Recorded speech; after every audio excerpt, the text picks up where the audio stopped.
Welcome to Gloom and Ghouls, your daily dose of adrenaline. Three friends, Henry, James, and William, had recently started a new business. They needed to travel to another city to meet their very first client. With the route unfamiliar, they relied heavily on GPS maps. It was already evening, and they had at least 5 more hours before reaching their destination. To combat fatigue, they stopped at a roadside restaurant for some tea. There, a stranger approached them, suggesting a shortcut that could save over 3 hours of driving time. Intrigued by the promise of saving time, the friends switched off the GPS and followed the directions given by the stranger. At first, the road seemed normal. They passed small villages and sprawling fields, but soon the paved route gave way to an unkempt, pothole-ridden path. Before long, their car's engine overheated, forcing them to stop. Frustrated but not panicked, they decided to let the engine cool and stepped out. That's when they noticed something peculiar: a massive banyan tree right by the roadside. This tree was unlike any they'd ever seen, as its enormous branches touched the ground, forming eerie folds around the base. Each of them felt an inexplicable unease as they looked upon the sprawling, mysterious tree. Curiosity, however, got the better of them. As they ventured closer, running their hands over its tangled branches and thick leaves, a sudden scream shattered the silence. James, trembling and pale, shouted, "I just saw a ghostly figure, a terrifying woman draped in black, staring back at me from within the branches." His friends, startled and skeptical, rushed over to inspect, but saw nothing out of the ordinary. William broke the tension by mentioning a local superstition he'd heard. "They say spirits often dwell in old banyan trees. It's most dangerous at night." Uneasily, the trio hurried back to their car. Luckily, the engine had cooled, and they managed to restart it, continuing their shortcut journey. But perhaps not all was well. After driving for a brief spell, the car began to show signs of trouble again, its engine overheating a second time. They pulled over near a small village, hoping to give their vehicle another break. This village, however, felt unsettlingly empty, not a soul in sight, and the silence wrapped around them like a thick fog. With their nerves on edge, the three decided to wander around while waiting for the car to cool down. As they approached the heart of the village, they spotted a woman sitting in front of a decrepit old mansion. Her piercing gaze bore into them, black-clothed and still. The moment James saw her, his skin crawled. He whispered to his friends in terror, "It's the same woman I saw at the banyan tree. She's following us. She's a ghost." The air grew thick with dread as realization set in. Without a second thought, they bolted back to their car, desperately trying to restart it. But fate seemed to conspire against them. The car wouldn't start. Petrified, they spotted the woman rising and moving toward them. Her eyes glowed a fiery red, and guttural, unnatural sounds emanated from her mouth. Panic overtook the friends as they fled the vehicle, opting to run rather than confront whatever malevolent force pursued them. Yet, as they sprinted through darkened fields and derelict spaces, a terrifying sound haunted them. The unmistakable footsteps of someone unnaturally fast, trailing close behind. When they dared to glance back, their worst fear came alive. The woman was chasing them, closing the distance with unnerving speed. The three friends pressed harder, their lungs burning, until they stumbled upon a tiny, weathered hut near the edge of a field. Inside the hut, they encountered an old man sitting in silence, his eyes burning with an intensity that made them want to both trust and fear him. When they frantically explained what had happened, the man's expression darkened. "Why did you stop by the banyan tree, sir?" he asked, his voice both scolding and full of pity. "The woman you saw is no ordinary being. She's a ghost bound to that tree. Now, your lives are at risk." Desperate for a solution, the friends begged him for help. After a thoughtful pause, the old man handed them a piece of paper with cryptic instructions written on it. "This chant," he murmured gravely, "is the only thing that can protect you from her. But you must hurry. I can do no more." Just as he finished, a frightening sound echoed through the small hut, making the three friends freeze. They turned toward the door, their eyes wide with panic, as it seemed like someone or something was outside. The old man's voice came once more, calm yet urgent. "You must leave through the back door." Spurred into action, they turned to find an escape, but to their shock, the old man was nowhere to be seen. It was as though he had disappeared into thin air. Before they could fully process his sudden absence, the door to the hut began to creak open, and a chilling presence seemed to seep into the space. It was her, the ghostly woman with blazing red eyes, stepping inside with slow, deliberate movements. Terrified, the friends bolted out the back door and ran as fast as they could into the ink-black night. The only sounds accompanying them were their frantic breaths and footsteps pounding against uneven ground. Amid their fear, one thought intruded relentlessly. Where had the old man gone? Why had he vanished at such a crucial moment? But there was no time to dwell on his disappearance. In their mad dash, they managed to retrace their steps and reached their car. Desperation overcoming them, they fumbled with the engine, and by some stroke of luck, it roared to life. Relieved but still gripped by terror, they climbed in and sped out from that sinister village as fast as the beaten-down car could manage. Yet, as they drove down the unlit road, a dreadful sensation began to creep up on them, that they weren't alone. Henry, at the wheel, glanced nervously into the rearview mirror and blanched. "She's behind us again," he stammered. Sure enough, the ghostly figure with her blazing red eyes was there, chasing after them at an impossible speed. Panic spread like wildfire inside the car. "We need to get out of here quickly," Henry yelled, his voice trembling. James, shaking with fear, replied, "I don't think we can outrun her. We need to do something else, something drastic." It was William who suddenly remembered the mantras. "The old man gave us the paper, didn't he? The one with the chant. That's what he said would save us." With no other options, the three friends fumbled for the paper and began chanting the strange words written on it. Their voices started out shaky, but as the figure drew closer, her nightmarish presence chilling them to the bone, their chanting grew louder and more fervent. The moment felt like it stretched on forever, their voices becoming a desperate symphony against the darkness.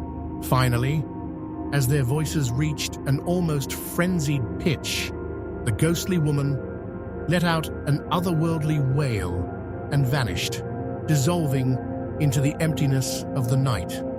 Relief washed over them, but it was far from comforting. They had survived, yet they all had the same unsettling feeling that their ordeal was not over. That feeling proved right. In the following days, strange happenings began to infiltrate each of their lives.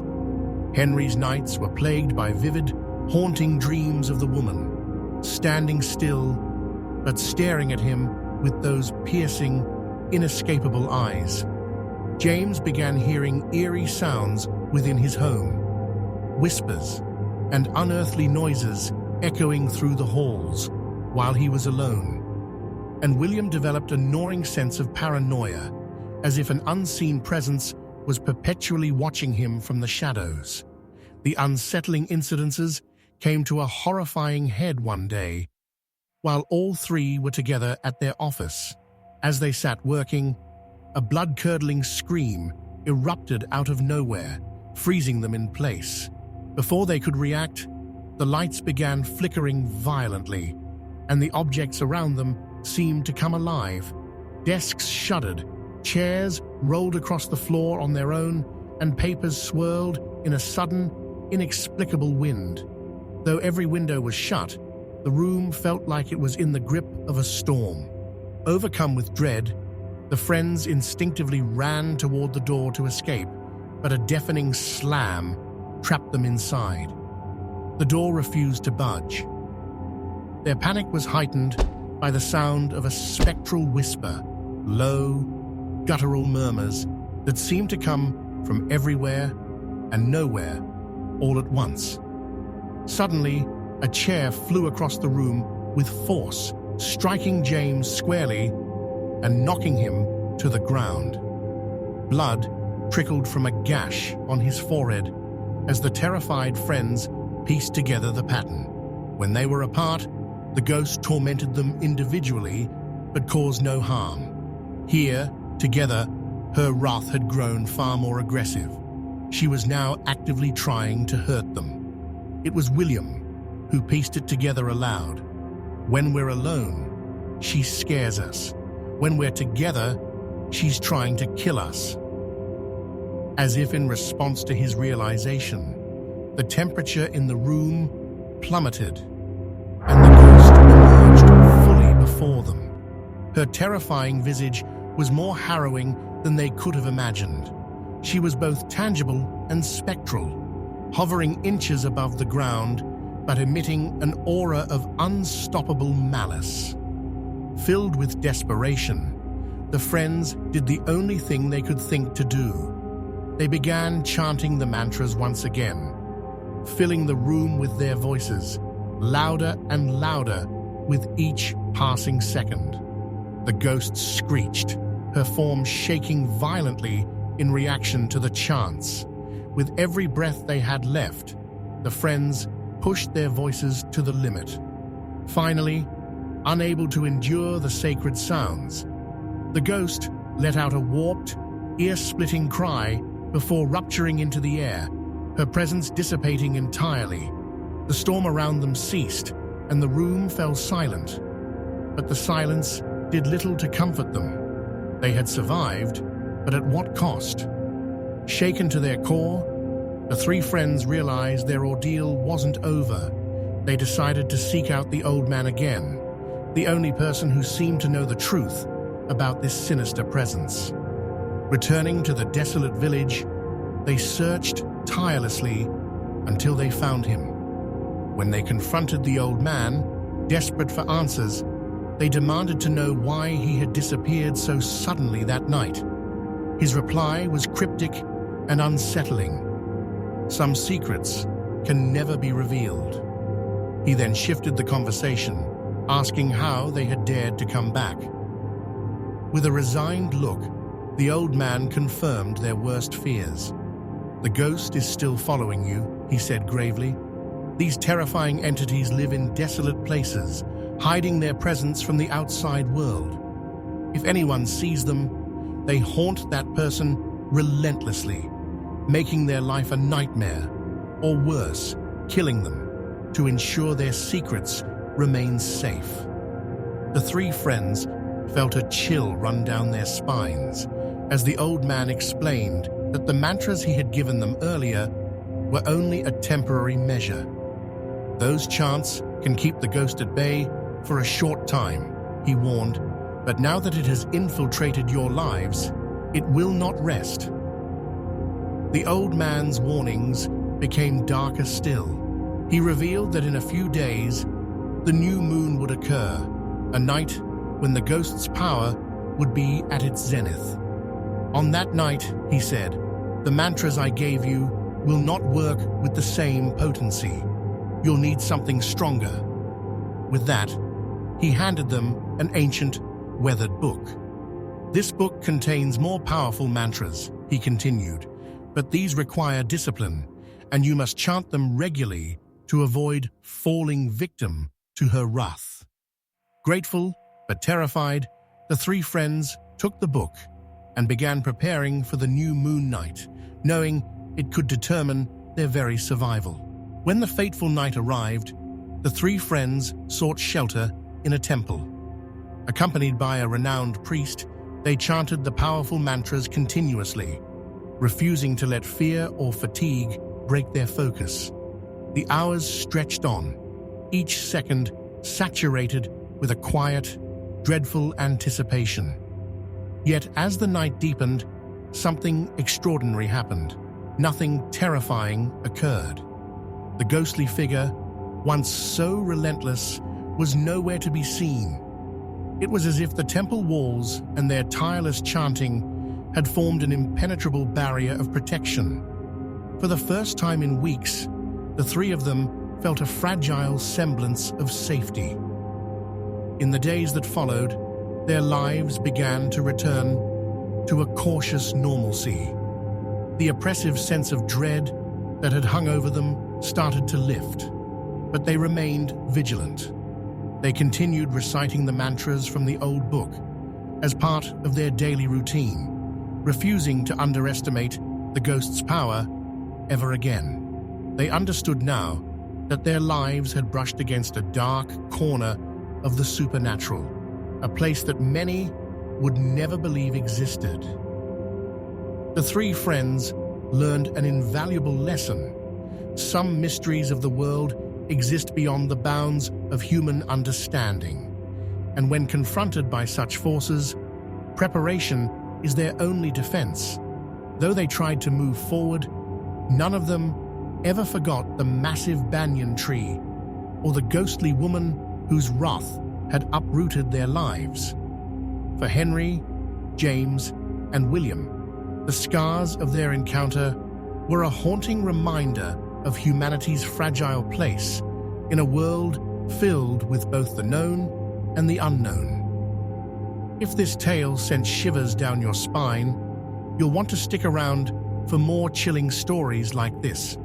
At Gloom and Ghouls, we deliver your daily dose of adrenaline, exploring tales of the uncanny, the eerie, and the downright terrifying. Don't forget to hit that like button, subscribe, and turn on notifications so you never miss another story.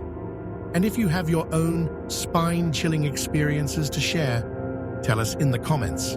Who knows, your story might just be featured in a future video. Thanks for watching, and until next time, stay curious and stay safe. Don't forget to like and subscribe.